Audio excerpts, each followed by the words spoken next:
Alright. Hey yo, thank you for joining me for a Galaxy Heroes video today. I'm going to talk about the upcoming Conquest. We have data mined Feats.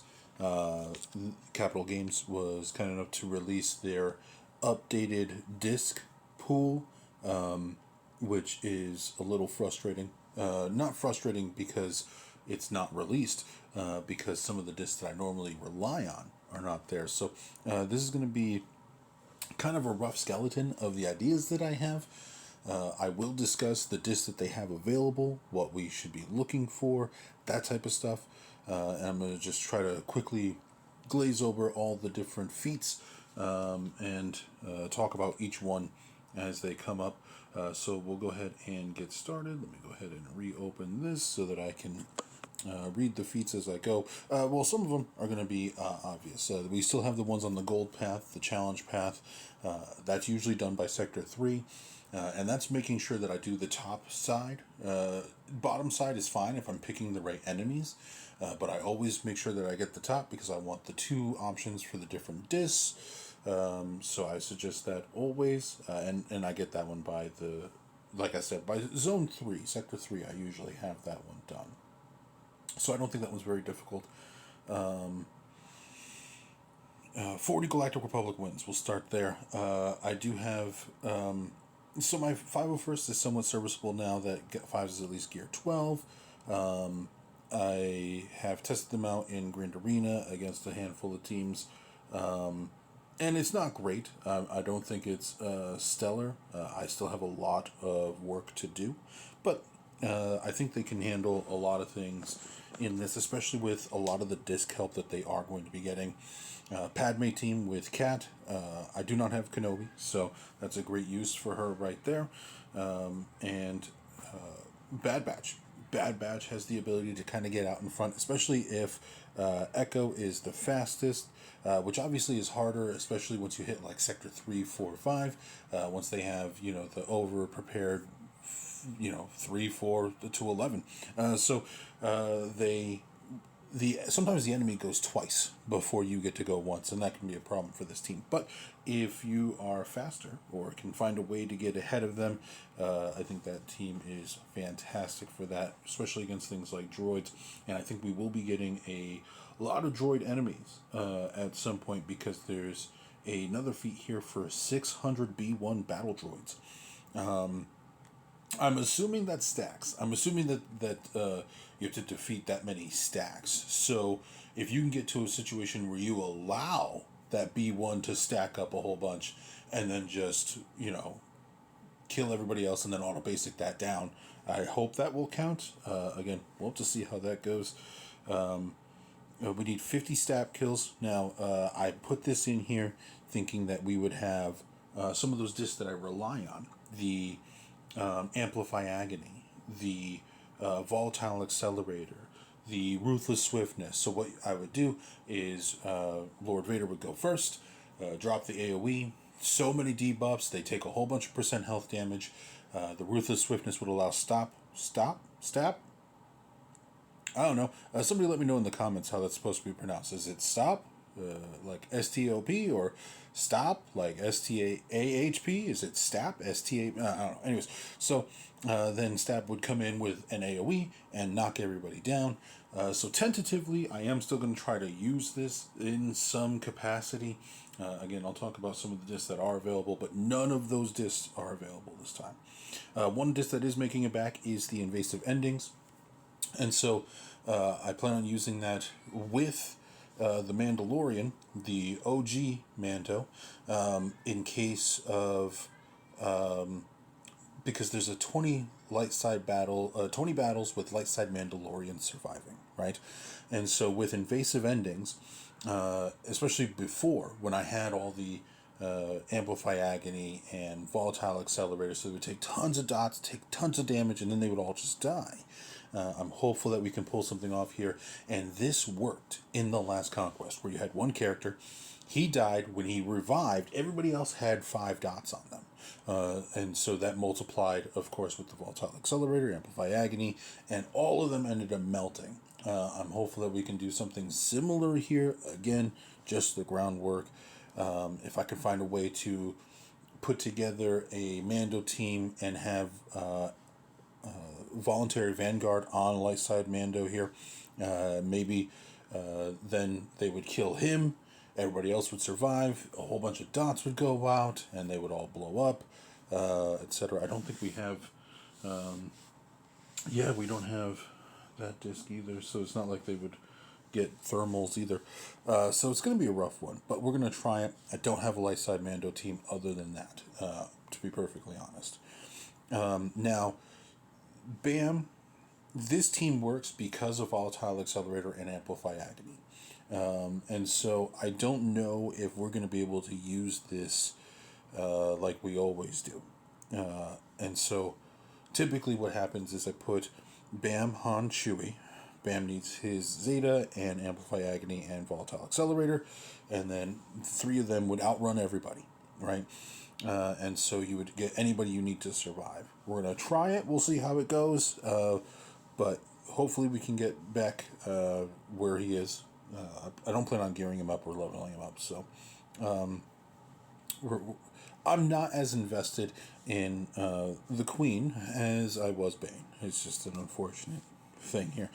So we'll see how that does. And then that bottom one, again, would outrun people, and the whole team would just take crazy amounts of turns, and Dash would clean them up. We are going to have a resurgence of Dash here because of the Zealous Ambition. That was a huge disc for us, but that is the global feats. A quick touch on all of those. Did I miss any? Battle droids. I didn't put a specific team for the battle droids, but if there are a lot of droid teams out there, that Bad Batch, as long as you can get out ahead of them, should work pretty well. Sector 1, we've got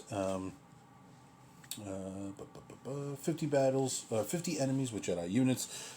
Easy, right? Everybody has a Jedi team at this point, so I think that is pretty much said for itself. Armor Shred. We have to inflict 30 times. Third Sister and Eighth Brother are fantastic at stacking Armor Shred. I like this better than what I had been doing. This was so much easier to stack Armor Shred with. So instead of like a gas with Moff Gideon in like the 5th slot, trying to get extra Armor Shreds, or even having like a Jedi Master Luke with Voluntary Vanguard, and then you have Gas, and then Sabine and Moff Gideon, and you're just trying to throw Armor Shreds out there like crazy. This is actually faster than that, in my opinion, because Third Sister will do it automatically on her first special, the second move, and Eighth Brother will do it when he consumes 5 stacks of Purge with his last special. So they are fantastic at applying Armor Shred, and that is nice. Defense up 80 times. Clone Wars Chewie, every time somebody gets hit, they have a 50% chance to gain defense up. Savage Opress, every time he gets hit, will gain defense up. Royal Guard on his special will gain defense up. Sith Empire Trooper, every time a Sith uses a special move, he will either gain taunt. If he has taunt, he will gain defense up.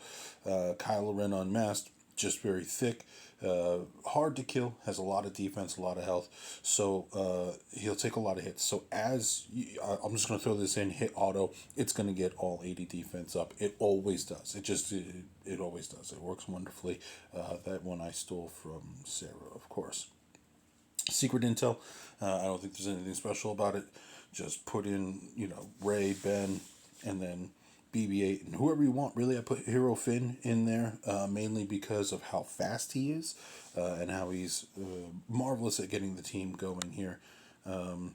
He's a naturally fast character, and I think I have mine fairly fast. Probably not the fastest.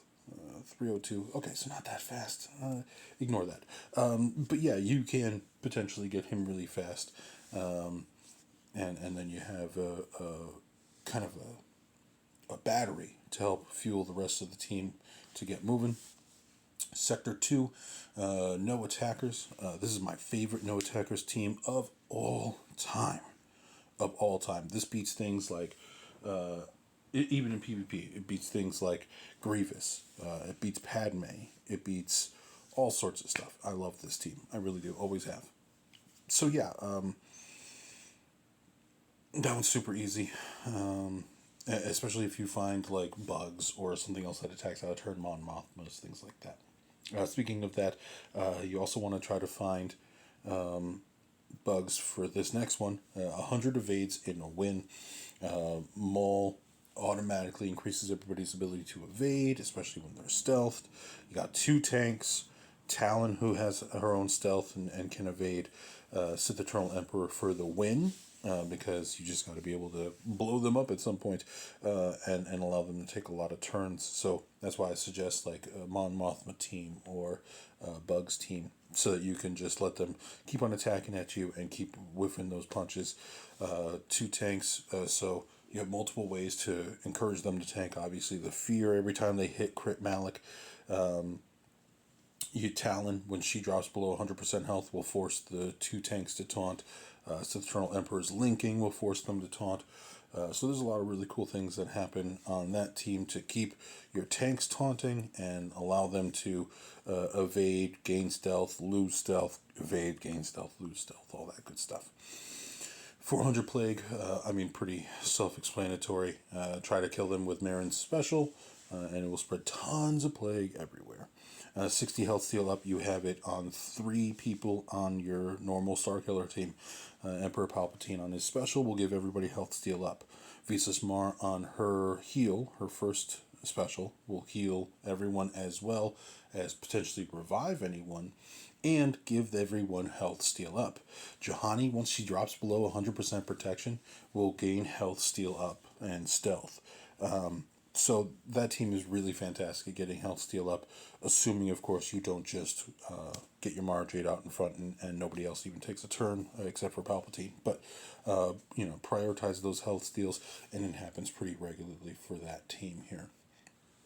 Sector 3, 50 droid kills.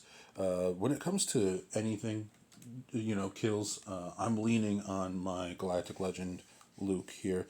He is so good at helping other people get kills. We do have the Vitality Disc, so that's going to help big time there. So you're going to be able to use his special to deal damage based off of his protection. And that is marvelous right there. If you have Voluntary Vanguard, you don't need Want in the lineup, so you can put another droid in there. I just threw BB-8 in. BB-8, when he attacks out of turn, will also call another resistance ally, and you've got 2 of them there, R2-D2, C-3PO, and R2-D2 has a pretty strong basic, so that should be nice. Momentum, pretty easy here. You just throw in your Tuskens against Imperial Troopers, against Mon Mothma, anybody that's attacking out of turn, anybody that's gaining a lot of turn meter, they're going to do well against. Tusken Chieftain is a little low, so is Warrior, but this team is serviceable, especially with some discs involved. 300 Purge. Anybody with Inquisitors who's had Inquisitors the last few months, they know that this is just kind of a easy thing to get done. Foresight, easiest way to do that is really going to be the Jedi. Passing the turns to Grandmaster Yoda, he's spreading it around. That happens pretty fast too. That's an easy one. I hate to admit how good the Jedi are at gaining foresight, but they are very good at tucking tail and running. 50 Trooper kills. Again, the idea here was that Lord Vader would take a turn, blow everybody up, reduce everybody's health so that everybody else can use AoEs. I'm hopeful it will still work. If not, I do have a somewhat serviceable Imp Trooper team I can just throw in and get it done with. Ability blocks. There was not... Okay, so we do not have a disc that will help us get the ability blocks. So we are going to have to rely on the characters themselves. Palpatine I put in there because of how many debuffs you want out there to generate turn meter for the team so you can keep on using your moves. Talon, Dooku, both, and Darth Vader all have ability blocks on their basics. Traya has an ability block on her second move as well as Tenacity down. So 60 ability blocks should be no problem with these guys here, especially if you can just get out in front. And Vader has a lot of extra bonus speed because of who's in the lineup, so I'm pretty confident that will do pretty well. 120 stealth. Again, another super easy one for the Sith.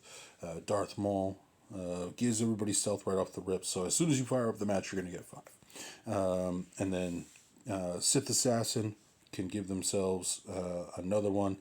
And she then gives a whole bunch of turn meter to the team. She's going to feed herself a whole bunch of buffs. And we have a whole bunch of discs that are going to help with giving buffs to yourself as well as benefiting even more so from those buffs more than just the buffs themselves. Darth Talon also has the ability to give herself stealth. Sith Eternal Emperor is in there because you do need to win the battle. And Malik, of course, because, again, you need to win the battle. And Malik is probably the best tank in the game, in my opinion. That's not a galactic legend, of course. His ability to put fear on enemies, to save himself, to be durable, to add tenacity to himself. The guy's amazing. He's an amazing tank. Easy ones here. 14 Rebel wins. You're going to go with CLS. You can also use Phoenix here if you find a really good option there. If there's an Inquisitorious team or something along those lines, you can use your Phoenix there if they're serviceable. I did buy the light speed pack, so they are R3, and then of course I have Rex at R7. I boosted his speed on the suggestion of someone who gave me a roster review recently, and so. He's at like 341 speed. He's pretty fast. So that team should be able to hold out and do some great stuff. But the end-all, be-all of non-GL Rebel teams is Commander Luke Skywalker. This team is amazing, even without the crazy buffs that I would love to have, the volatile accelerator, amplify agony. Even without those, I think that they're going to do just fine. And another team, this also has ability blocks because of Rebel Officer Leia Organa and Old Ben. Old Ben has the ability to give everybody ability blocks, and so does Leia, actually. So her special will hit everybody 10 times. She's going to throw 10 attacks out there.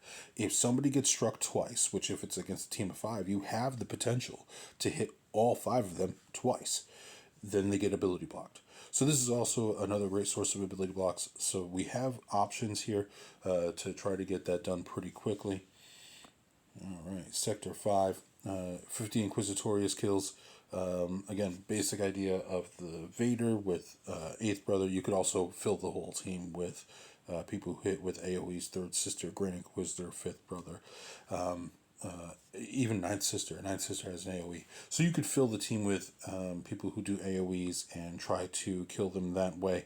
Again, without the Volatile Accelerator, without the Amplify Agonies. I'm not sure if this is going to be really the viable option or if the first team is really going to be the go-to, but we'll take a look at that, how it comes out. No tanks. Again, end-all, be-all of non-GL Rebel teams. My favorite no-tank team is the Commander Luke Skywalker squad. It just mows through people. Does fantastic work. Evasion down. I'm going to rely on my Sith Empire. They are so good at this. You've got it on Sith Assassin. You've got it on Basilisk Sean Fallen. So it does do well. Blinds. I put Jedi Knight Luke lead. I figure if you can get him that free turn, you're going to slow the whole battle down, and you can take your time stacking the 80 blinds. 3PO and Chewie with a mass blind. Jedi Knight Luke Skywalker has a blind. I often find that I struggle getting blinds with him because he just straight up murders people instead of applying the blind. Discs, I think that we want to look out for. I do think that invasive endings is going to be pretty important, as well as voluntary vanguard, because then I don't have to worry about having Wa in all the time.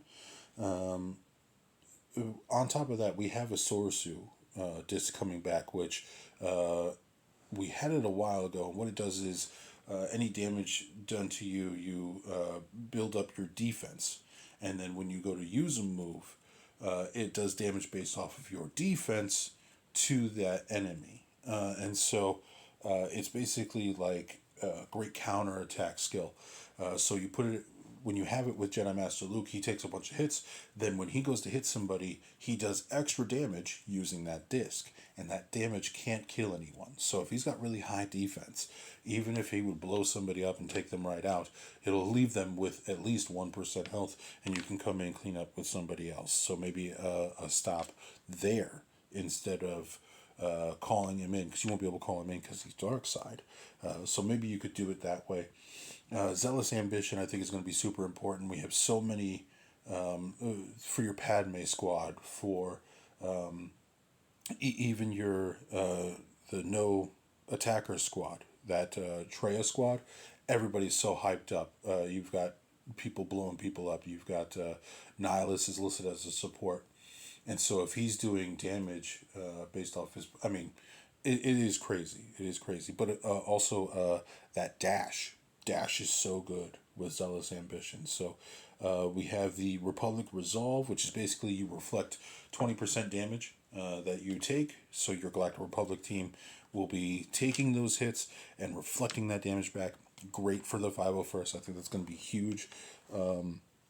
And then, of course, that damage can't kill anybody, so you can come in and clean up with whoever you need to if you're trying to get things for that. So other luxury ones are going to be Converse Agility, which gives you a base to evade. We have that evade feat. We also have Quickening, which gives you speed bonuses as well as a bonus to evasion. Premonition, it gives you foresight for every 7 buffs. So that's great for not only the foresight gain in one of the sectors, but also for evasions. You'll be able to, it's a guaranteed evasion as long as you're not going against somebody who can ignore that or debuff it like a Darth Revan. We have a stacking offense buff. And so what is fantastic about that is when we used to use this all the time. So at the start of your turn, you have something that gives you an evasion up or something like that. And there's a couple of them now that we have, like the heal over times. You're going to gain a certain number of heal over times based on the disc. So you stack that with the stacking offense, and eventually you've gained so many buffs throughout the battle, you just start one-shotting everybody. So I think that's another one to keep an eye out for. Vitality is still in, which is great for anybody with Jedi Master Luke because it increases your health and your protection pool, which of course we know means more damage. There is a Savior disc as well, which once you hit 1% health, it refills your health and protection pool. It is very similar to the Savior mechanic. However, it does not grant you the bonus turn, which one of the big aspects for that, why it works so well, is because then you take a bonus turn, you're able to start gaining buffs again and start, making sure that you have your foresight and you're able to counterattack right away. So it's not quite as good as the Savior that you find in the kits, but it's there. And I think that is potentially going to be super important if you do end up trying to get all of these battles with somebody surviving.